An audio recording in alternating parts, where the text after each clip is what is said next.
My name is Andy Newman. Can everybody hear me? I grew up in Queens, New York. Thank you very much. And I had a friend, and he was Italian, nice young man.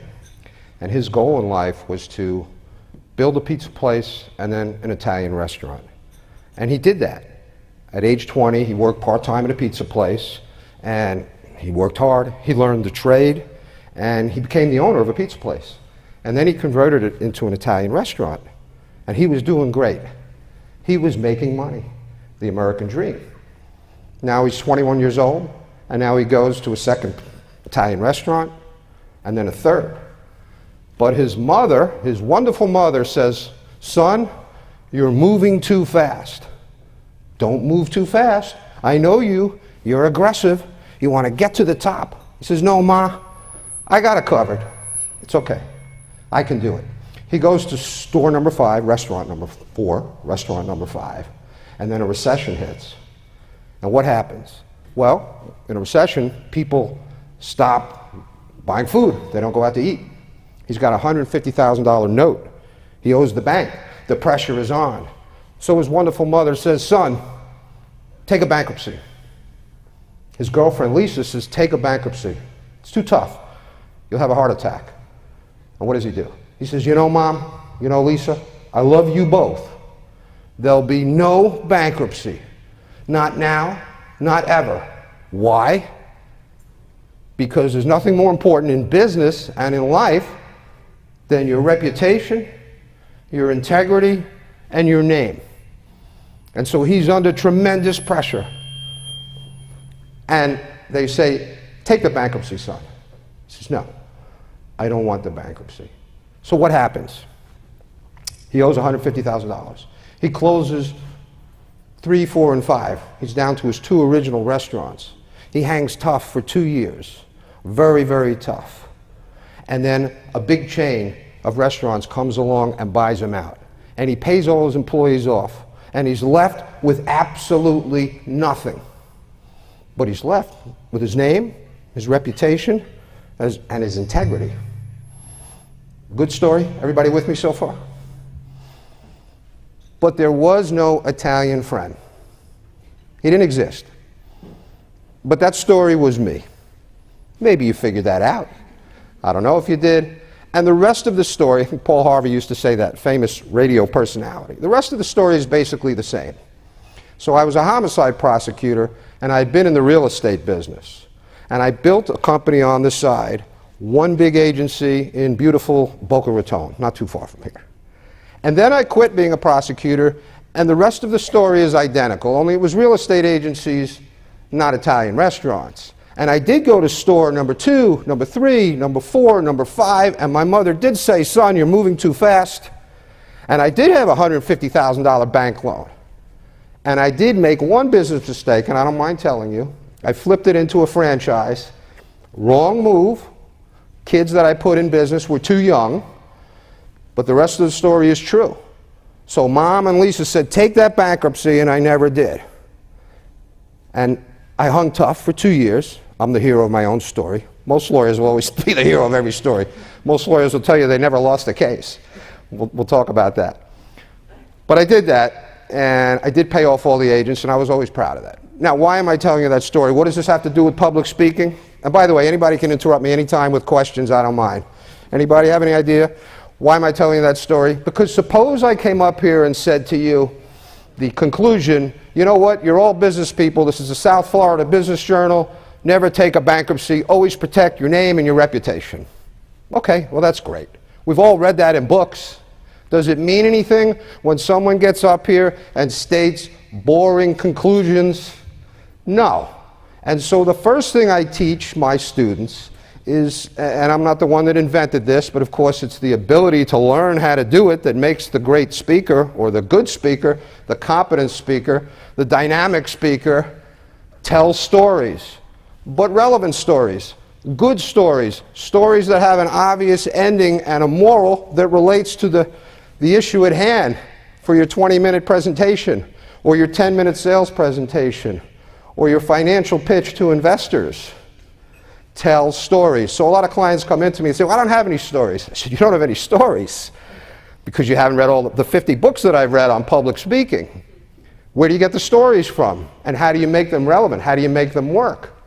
So stories come from your failures, believe it or not, because in that story, my wonderful mom, still alive, 88 years old, she says, well, why do you tell that story? You had to sell your company. Doesn't it make you look bad? I said, well, the reality is, Mom, in a way I'm the hero of the story because I'm the guy that never took a bankruptcy. There was a recent episode on Shark Tank. Anybody watch Shark Tank?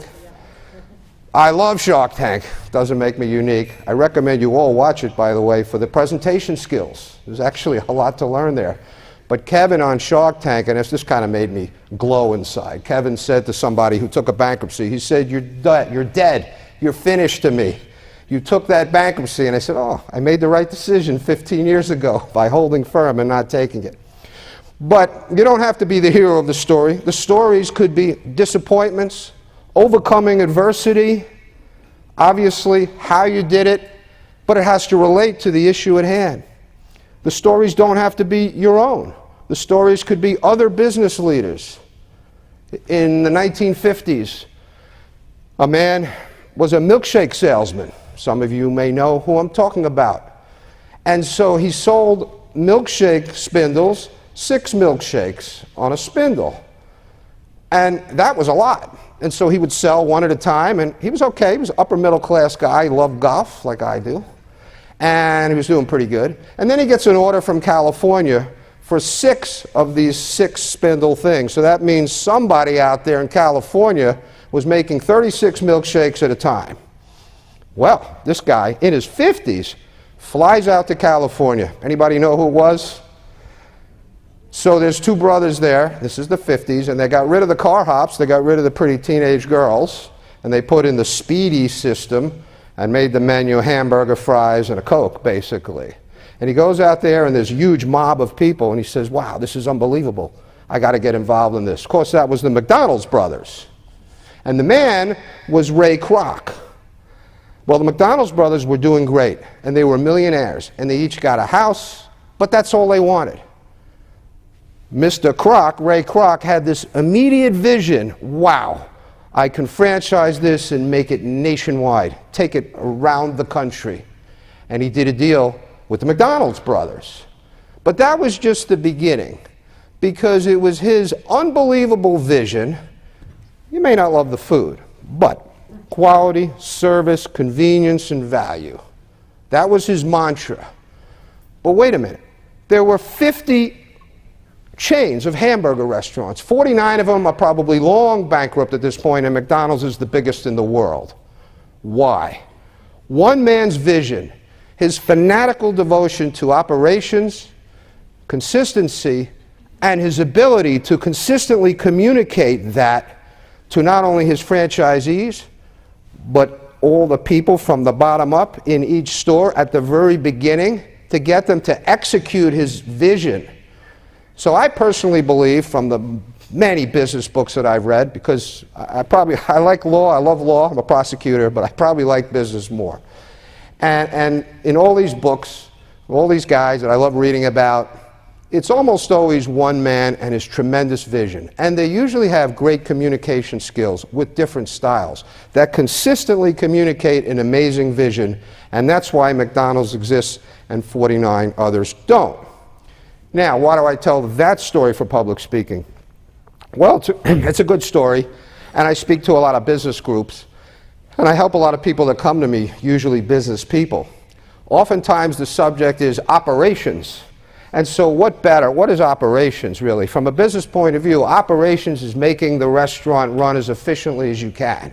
Or when I owned the real estate business, I wanted my real estate agents to greet every customer a certain way.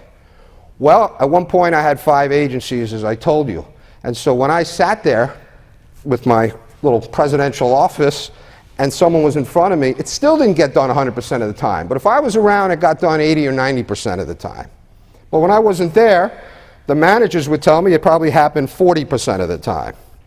So operations is really that incredible ability to make something happen what the operations manual says, how it should happen. Dunkin' Donuts is a client of mine. They have an operations manual. Why do they pay me? Because the owner of the 6 franchises in Palm Beach County, she's constantly telling the people upsell, which increases their gross revenue by about 17% a sale. But when she's not around, it's not 100% upselling. It drops down to 30 or 40. So operations is really the art of getting what you want from a manual to actually happen in reality. Why do they hire me? They hire me to make the operations manual come alive for the employees at every level. The 80 employees in the 6 stores are tired of her bringing out the dusty manual. So they love the stories that I tell them. And in law, you know, an expert is someone that comes from out of town with a briefcase. I don't know if anyone's ever heard that. But maybe it's the same thing here. So you hire a guy like me, you come in, and all of a sudden, quite honestly, the employees are listening. So they're hiring me for the communication skills to bring that alive. I love the McDonald's story. What does it have to do with speaking? It's just a great illustration of how you would use a story, not your own, to illustrate your concepts, whatever your speech is about. Obviously, it would have to be about running a business more efficiently, or it wouldn't really make sense to use that story. But it's the power of the story. So a client came to me about a year ago. Very nice young lady, about 40 years old. Not supposed to talk about a woman's age, I suppose, but 40 years old. She's not here. And she had to give a presentation. She was a spa franchisee. She never spoke before in her life, ever. And she was invited to be the keynote speaker at the convention. They gave her this massive PowerPoint. I'm going to talk about PowerPoint and the pitfalls. But Sharon, where's Sharon? She used it very well.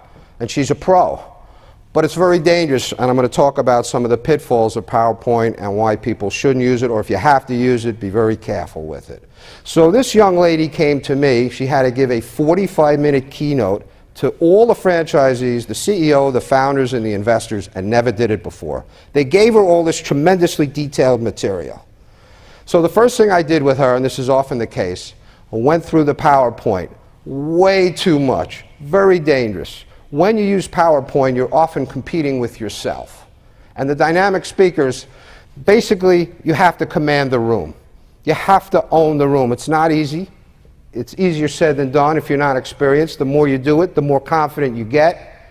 But every book will tell you, in the end, if you're the speaker, you've got to own the room. No apologies. People come up and they're ready to give a speech. Well, I'm sorry, I don't really do this. That's a disaster. You might as well tell the audience you're going to be weak, you're going to be boring. I never speak. I'm not familiar with this. No. Here's another pitfall. And we'll get back to the story of my young lady in a minute. Another pitfall, the inanities when you're introduced.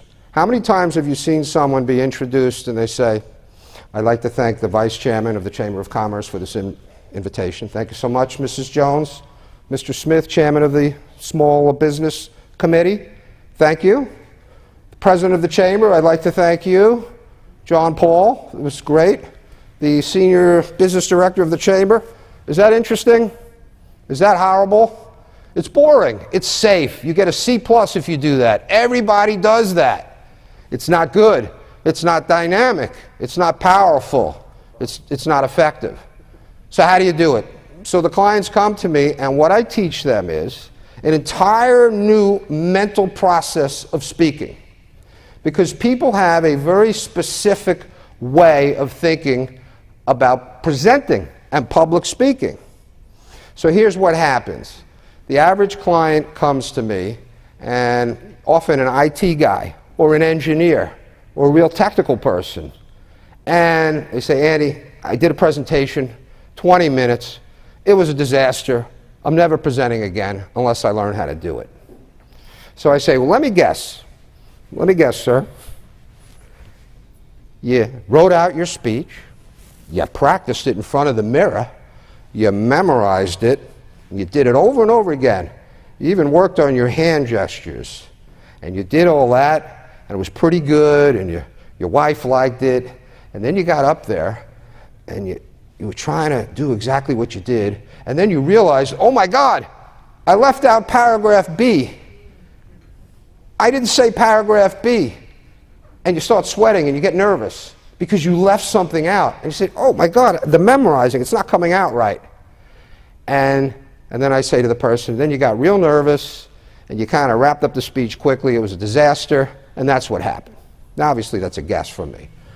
95% of the time, everybody says to me, all clients, Andy, you're right. How'd you know? How'd you know that's what happened? I said, because that's what everybody does that's never learned the fundamentals of being a really good speaker. It's a skill set. It is a learned skill set. People say to me, are you born with it? Well, it's like anything. Some people are born with greater ability to go on the PGA Tour, but you know what? There are some guys on the PGA Tour that weren't even great athletes, but they started at a young age, and they learned the fundamentals of this skill set. So there is no doubt in my mind that being an effective public speaker doesn't mean you're necessarily going to be Ronald Reagan or Bill Clinton, but you don't have to be. But being an effective public speaker in the corporate world, or the legal world, the trial world, is a learned skill set of fundamentals. It absolutely is. And here's a few. So when those guys come to me and they say that, I say, that's because, no offense, no one ever taught you, you're doing it wrong. Because you didn't know. Because everybody thinks that's what they should do. Public speaking, Abraham Lincoln. So I completely reversed their mindset. What's the right mindset? The reality is, to be a really good communicator, you need to learn how to be yourself, who you are, your own gestures. And Sharon was great. We have different styles. And by the way, I loved the things about gestures because there are a lot of negative gestures that are really bad. And so I totally agree with what she said. That was great stuff.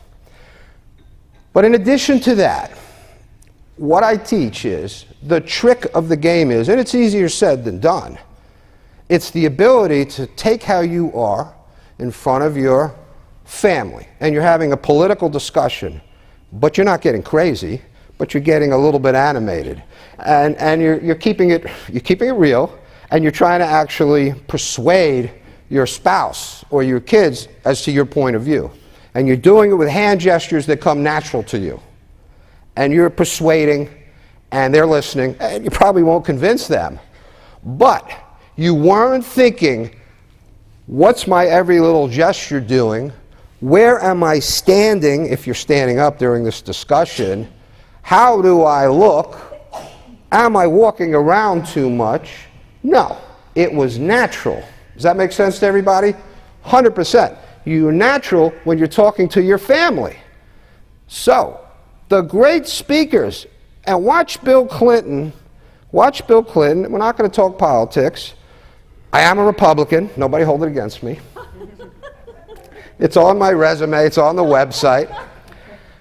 I worked for a lobby for President Reagan in 1984 and 85, and my job was to go around and give speeches and go on television and radio. Watch Bill Clinton's, this is your homework assignment, there'll be a few that I think will help you tremendously. Watch Bill Clinton's nominating speech for Barack Obama in 2012. It was the single greatest speech I've ever seen, and as a trial lawyer, it would have been one of the greatest closings I've ever seen. Because President Clinton, whether you like him or don't like him, disagree or don't agree, disagree or agree, he was phenomenal. Because he was himself, and he laid out the arguments methodically, with humor, and he used a lot of great techniques. Well, my Republican friends will say this, and they'll say, well, if you cut taxes, we'll have a higher degree of prosperity and the whole economy will boom, which I happen to agree with. But, he said, but here's why they're wrong, and here's the facts. Boom, boom, boom, boom. And he did what I call the drill down. And this is where you really get into the meat of a presentation. We'll talk about that in a minute, how you structure a presentation. But the meat would be, if you're a politician running for office, and you have 3 issues that you can get to in a 20-minute speech, here's the way I would teach people how to do it. Start off with a story, 1 or 2 relevant stories. Be careful with jokes, because you're not a professional comedian. I'm not a professional comedian. Jokes are dangerous. Quips, however, are okay. What's a quip? A lot of people ask me, what's a quip? A quip is a very quick throwaway line where you can't really bomb. When you tell a 5-minute joke, you can absolutely bomb. But on a quip, you can't. So here's a quip. It's not exactly hysterical. My colleague Ori knows we've done many trials together. She's a prosecutor over there. And I get up in front of the jury. Before we have a jury, there's 30 or 40 people that are there. Those of you that have been selected for jury duty know that. And so the 30 jurors, or 40 on a bigger case, are interviewed by the lawyers. And the first thing I get up, and they're already bored out of their minds. It's 1:30 in the afternoon. They've been sitting in that dreary room in the Broward County Courthouse, Palm Beach County Courthouse. And they look at me, and I'm in a prosecutor's suit. Same suit, by the way. And I look at them and I say, good afternoon, and I'll be up here for about 6 hours questioning you. Okay. And then they all go, oh my God! And then I say, okay, don't worry. I'm only going to be up here for about 45 minutes. Now, not hysterical, I realize that. I think I heard 2 chuckles from the crowd. But that's a quip. You can't get in trouble with a very brief, slightly humorous thing that tells people you're casual, it's not going to be all serious. Sometimes I say, if the introduction is really good for me, I'll get up and I'll say, great introduction, and if you want a great introduction, write it yourself and give it to the MC. Okay, not hysterical, I don't hear a lot of laughter here right now, but that's a quip. So no jokes, because jokes are really very dangerous. So you're a politician and you come to me and you want to prepare your 20-minute stump speech. How would I tell you to do it? I would tell you to start off with 1 or 2 good stories, relevant stories, stories maybe that tell you, the audience, something about your core beliefs or who you are as a person, which makes a lot of sense, because in the end, it's the emotional connection between the speaker and the audience that really creates a dynamic speech, where the people in the audience are actually hanging on every word because they're interested and they actually think they're going to benefit from it. Because here's the thing. Most speakers are totally worried about where they walk and their gestures and every little thing. But you don't really care. Because if you're like me and it's 11 o'clock or even 10 o'clock and I'm watching a speaker, the main thing I'm thinking about is lunch. That's true. That's true, because that's how I am. But if the speaker is really good, if he's delivering content that benefits me, I mean, this is Sales 101, and it's Speaking 101. In the end, everyone wants to benefit from hearing a speech. You're not that interested in whether or not I stumble on a word, even though I'm supposed to be the speaking teacher, so hopefully I won't, but there will be occasional stumbles, this, that, and the other. It's not really important. Got to get that out of your head as the potential speaker. What's important to the audience every time, how is this guy or this woman going to benefit me? What are they going to teach me? Am I going to learn how to be a better salesperson? Is this guy Andy Newman going to really teach me how to be a better speaker in 40 minutes so that maybe I can be more comfortable next time with a presentation? Can I actually learn from this guy so I can get promoted more quickly? So I can have more confidence now in the corporate world? Make more money? Wow, look at all the great things you can get from coming to my personal coaching. You make more money, you get more women. It's fantastic. It's really good. You lose weight, you come to me, you lose weight. You're healthier. I cure diseases. It's unbelievable what being a good speaker can do. Okay, I really don't do all those things. But hopefully, you will feel now, oh wow, this guy Andy has some actual material to contribute to me, and I will leave here with some real good idea about how to be a better communicator. So it's completely the mental process. So one of the things I do to eliminate the fear from people that come to me, I say, listen, it's totally a mental process. I say, you know, I've asked a lot of female friends. I might have even asked Ori. Would you go to a movie by yourself on a Tuesday night? Would you? Would you go to a movie on a Tuesday night? You would go by yourself. You would go by, okay, good. Oh, it's a new world, look at that. The new world, see, I'm old school, 59 years old. All right, but a lot of people that I ask, a lot of women, will say, no, I'm not going on a Tuesday night. Why not? Well, people think I'm lonely. People think I can't get a date. Now the reality is, if you go to the movie alone on a Tuesday and you're out there getting the popcorn, and someone sees you, they don't know if your boyfriend or your husband or a movie star is with you on the date. They don't know. So the reason I'm telling you that is that's in, not you, strong, independent women, that's in your own head. That's in the head of the person that won't go to the movie. Now, when I was on tour for President Reagan's lobby, 1984, that's how old I am, through the re-election campaign in 1985, I had 5 southern states. And it was a fun job. It was great. So during the day, there was a lot of action, press conferences, television, and radio. And then at night, I'm stuck in a Days Inn in all these southern towns, and, you know, what do I do? So I went to some movies. I said, you know what, I'll go to a movie by myself. I had never done that. I was 28 years old. I said, oh, nobody cares. I'm in Georgia somewhere, and I'm in a movie. I said, no one cares what I do. So what does that have to do with speaking? And by the way, that's a great transition for you to use as speakers. When you're telling stories and you finish with your story, you can always say, what does this have to do with our topic for today? So what does this stuff about movies have to do with our topic today? Everything. Why? Because the mentality of the woman, or young man, actually, who wouldn't go to a movie, is a mentality of fear, of imagining all these things that are never going to happen. No one's going to ever care that you're in that movie. That's all in your head. You got a boring Tuesday, and you didn't go because of that.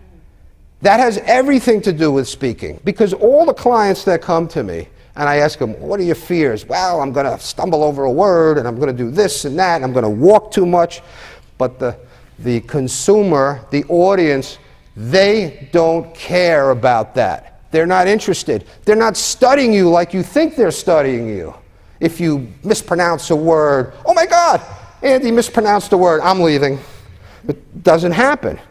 It's all in the head of the speaker. So I break down the mental process of people that come to me, and I say, it's not about that.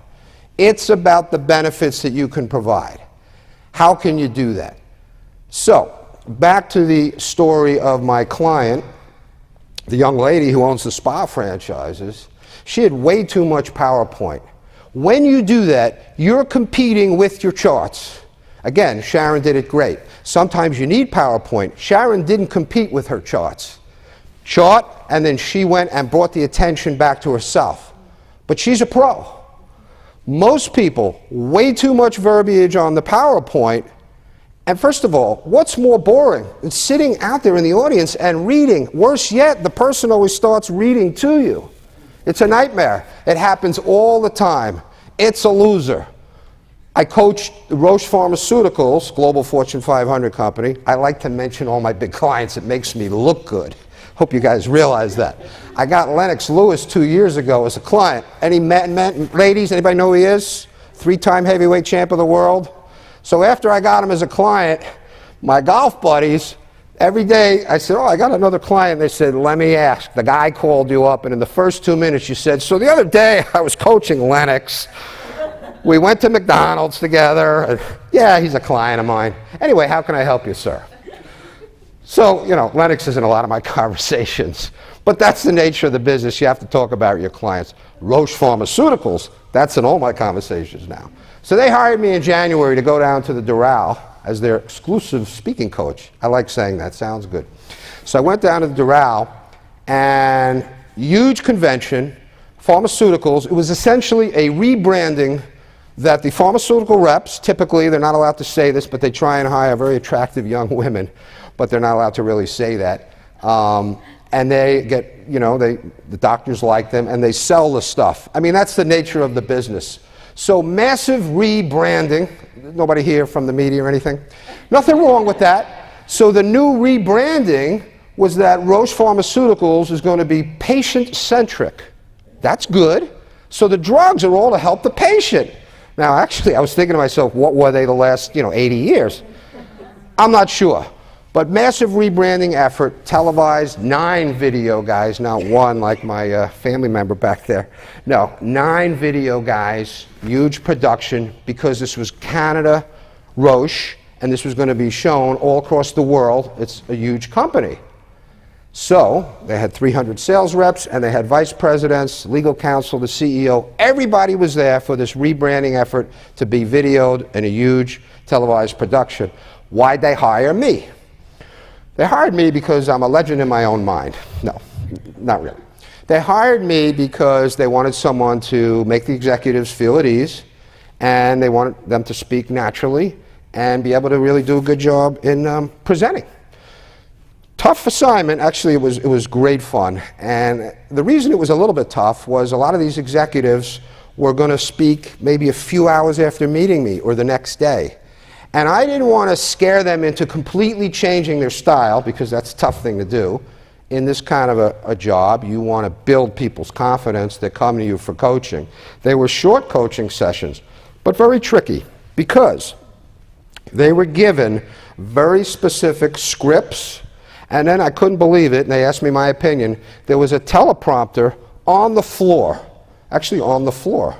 So if they got off their script that they were supposed to sort of memorize, they had a teleprompter on the floor. Now, teleprompters are extremely difficult to use. The only people that really use them are presidents of the United States. If you have to get every word right, State of the Union speech, or you're trying to take the country, quite frankly, into a war, you need a teleprompter.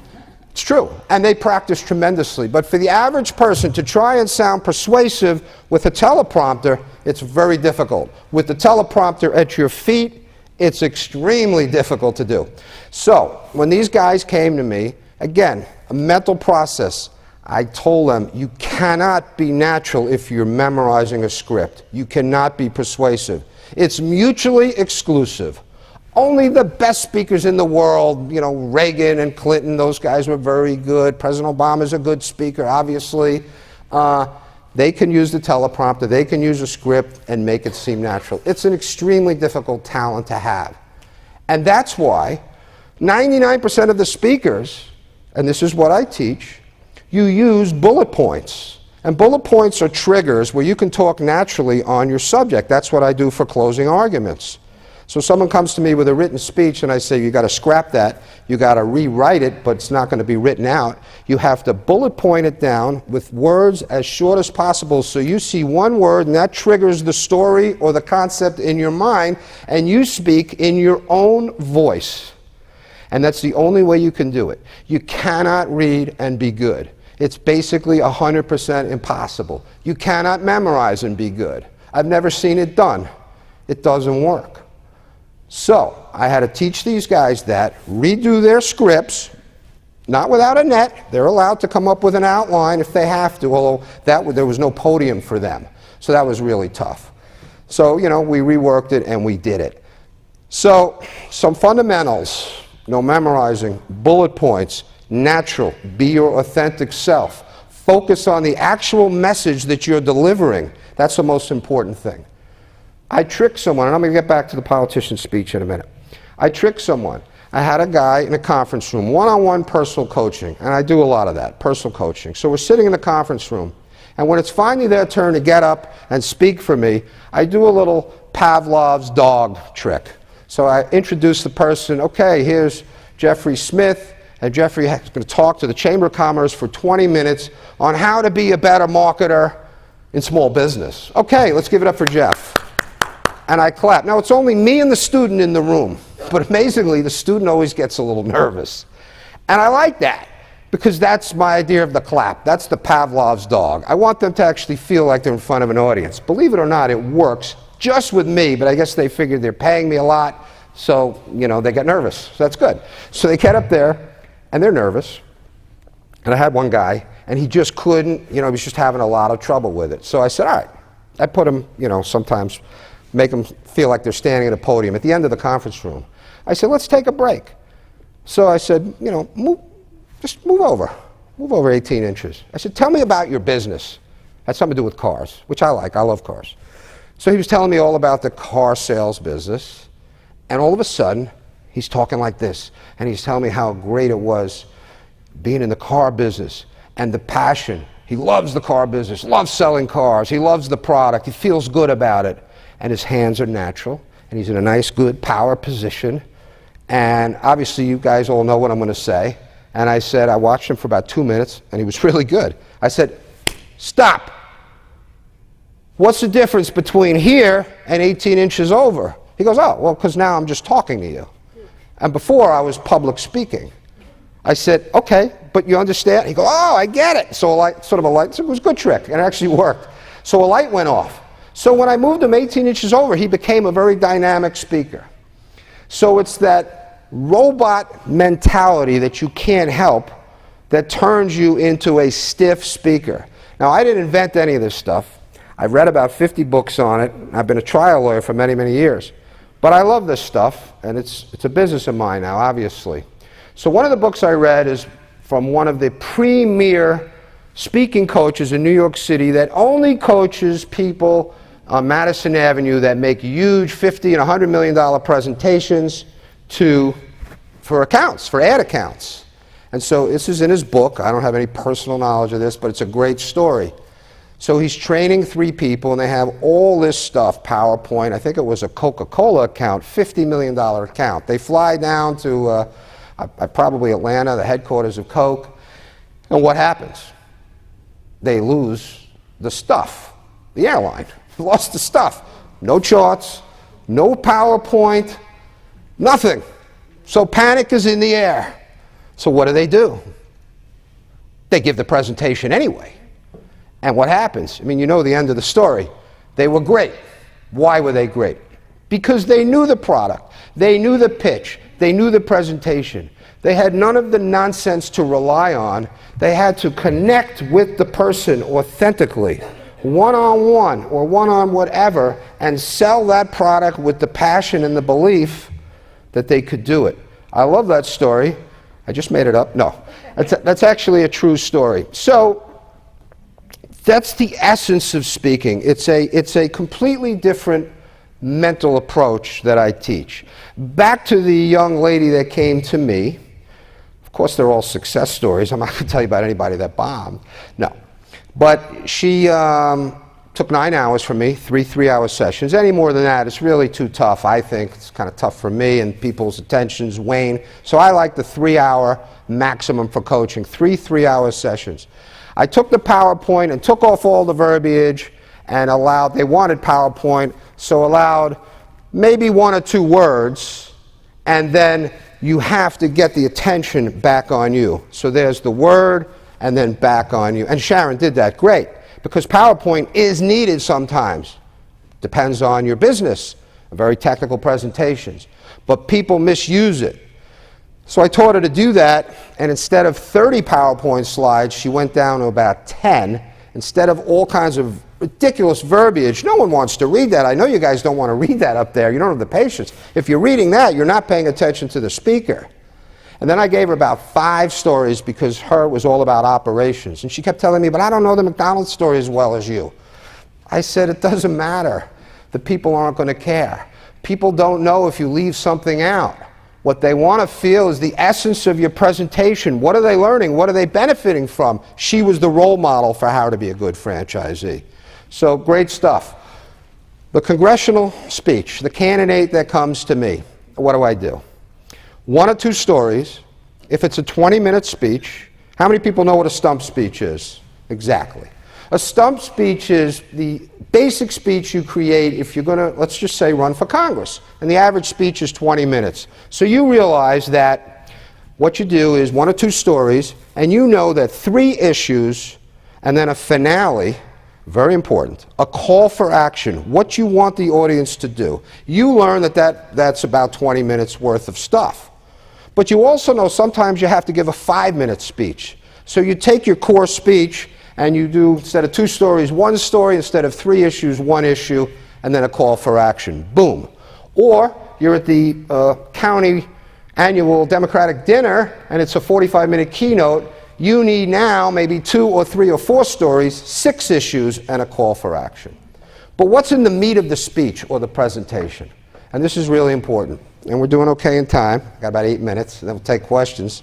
The core of the speech, the 3 issues that the congressman is talking about.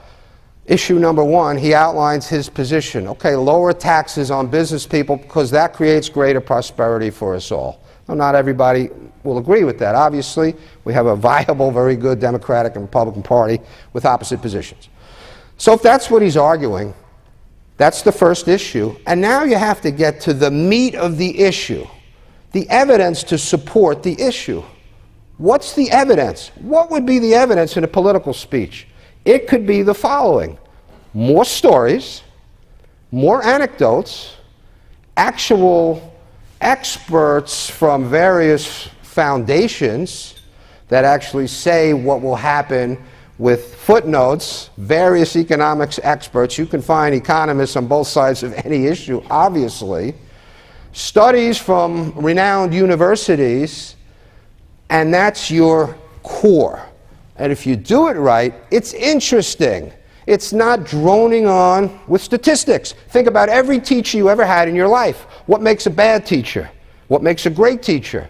Real quick, the bad teacher, they read, they drone, it's a monologue, they don't make anything come to life, and you're dying after 5 minutes. What makes a dynamic teacher?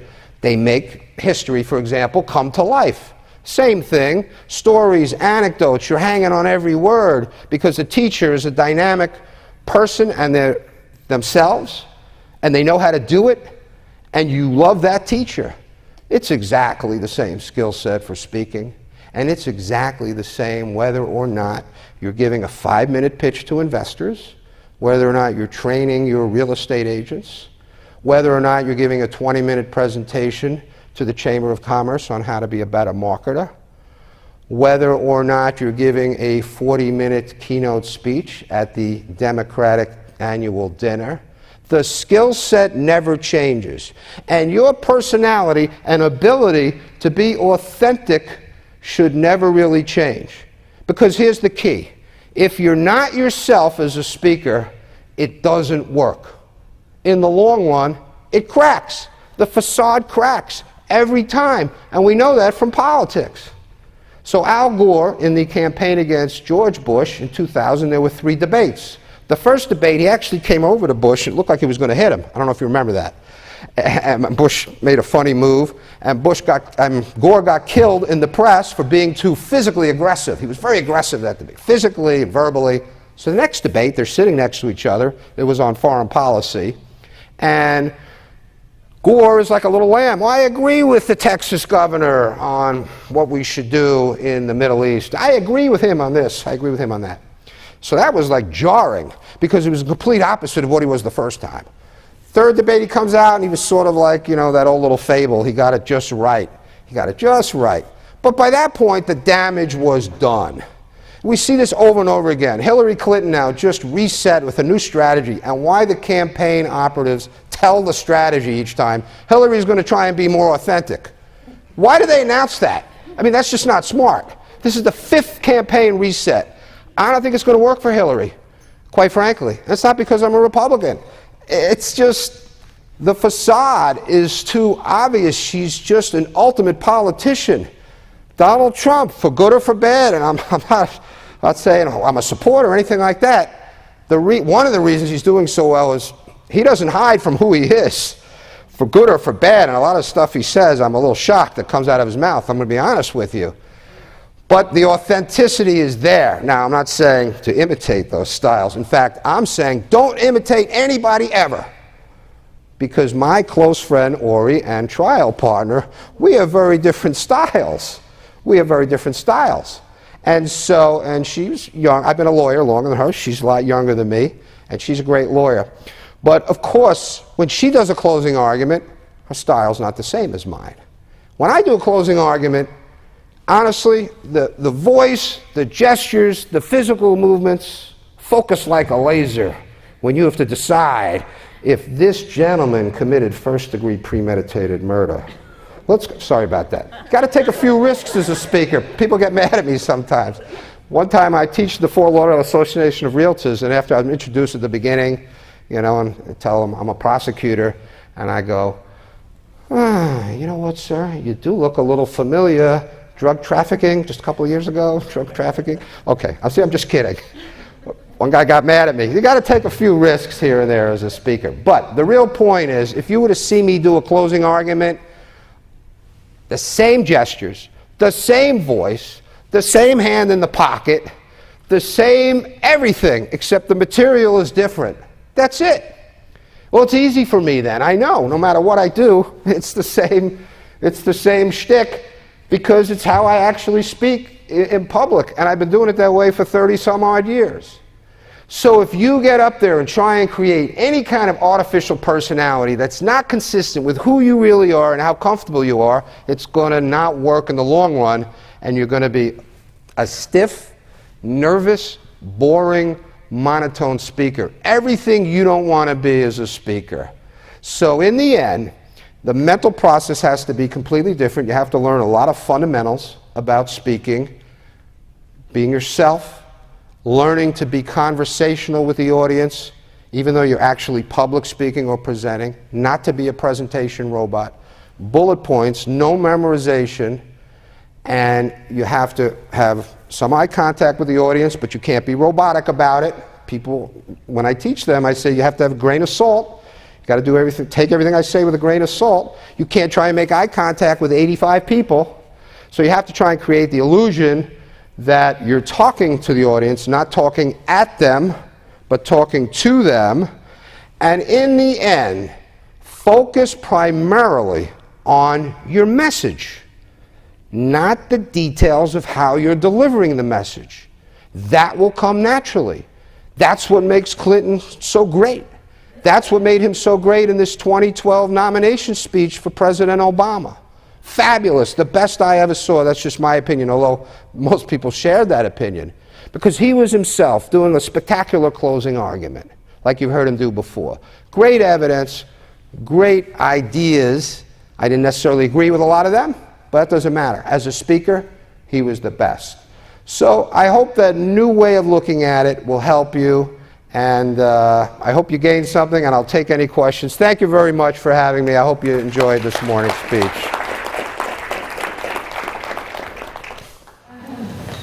So it's okay for you to put your head in your pocket when you present? Yeah, yes, it is. But you know, there are, and Sharon's actually the expert on this, but you know, I've studied it too, but she wrote a book. I didn't write a book. She's very good on the gestures. There are certain gestures, just like Sharon said, that are bad gestures or negative gestures, so you want to avoid that. I see a lot of women, they right away they grab their hands. It's a sign of nervousness. I saw quite a few men, they actually move. It looks like a cha-cha. I've seen this movement. That's not a strong movement. So there's a lot of negative gestures that you need to be careful with. But in the end, what you're trying to develop is how you would feel most natural speaking to the audience so it seems real because it is real. If you're acting, we're not professional actors. I'm not a professional actor. Some people say, well, to be a lawyer is a professional actor. I don't really buy that. To be a lawyer, you should be a good speaker as a trial lawyer. But in the end, like I said, I speak with my own style. So I am not acting as a trial lawyer, and I'm not acting up here today. I mean, I'm telling you what I really believe from 10 years of teaching business executives and other people what works. So there are some gestures, you know, 2 hands in your pocket might look very stiff. I teach people to come out on the stage, but you have to take this with a grain of salt. Get into an athletic position. So if you're going to play tennis, you get into an athletic position, right? You get on the balls of your feet and you get ready for the ball to come. If you play golf, you have to be in an athletic position. Basketball. Now that doesn't mean you come out and you're introduced, here's Andy Newman, and he's going to talk about marketing, and I get out there and say, hey, how's everybody doing?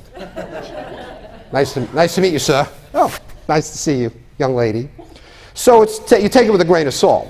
So for men, or even women, I say, so a power position, a comfortable position is to come out, and if this is the podium, and if you feel you need to use the podium, that's another issue, just get out, get on the balls of your feet, and just kind of be like this. So you're making sure that you're not backing away from the audience. If you back away, that's an obvious sign of nervousness and fear. Of course, if you're overly aggressive, you don't want that. So just a balanced, natural position when you start your talk. But again, always within your own personality, your own comfort level. So I hope that answers your question. Yes? Stuck on the gesture. step on the gestures. Andy, I'm Trish Carr, and I run a women's organization called Women's Prosperity Network, and many of the women in the organization do public speaking. What kinds of differences do you see men and women, and what tips can you give both to be more powerful in that moment? Because there are differences between the two, yes? There are differences for sure. I mean, I see the women, a lot of the women, they do the grabbing, they do the subconscious backing away. Frankly, many of them that come to me without the experience speak very softly. And, you know, those are all examples of anxiety and nervousness. That's one difference, and I'll tell you in a minute how I teach them, but I teach basically the same for men and women. Men, it's different ways. Some of them tend to walk around too much. Some of them, their gestures are exaggerated because they believe that's an example of looking powerful as a man. So there's a difference there. The men tend to overdo it. Often the women tend to underdo it. But in the end, and this is the essence of what I teach, it's the ability to be yourself, your own authentic self as a person. Obviously, I realize you're not going to be exactly like you are at the dinner table giving a corporate presentation. But the idea, the concept is that the essence of your personality, how you're comfortable, comes through on the podium. That will make you relaxed, and that will make an audience of 90 people feel like you're speaking to them and not giving a public speech, public speaking. Huge difference. Not speaking at them, speaking to them, and communicating the benefits of whatever it is you're speaking about in the end. Anybody else? Thank you all very much. It was great to be here. I hope you enjoyed it. Really enjoyed it. Thank you.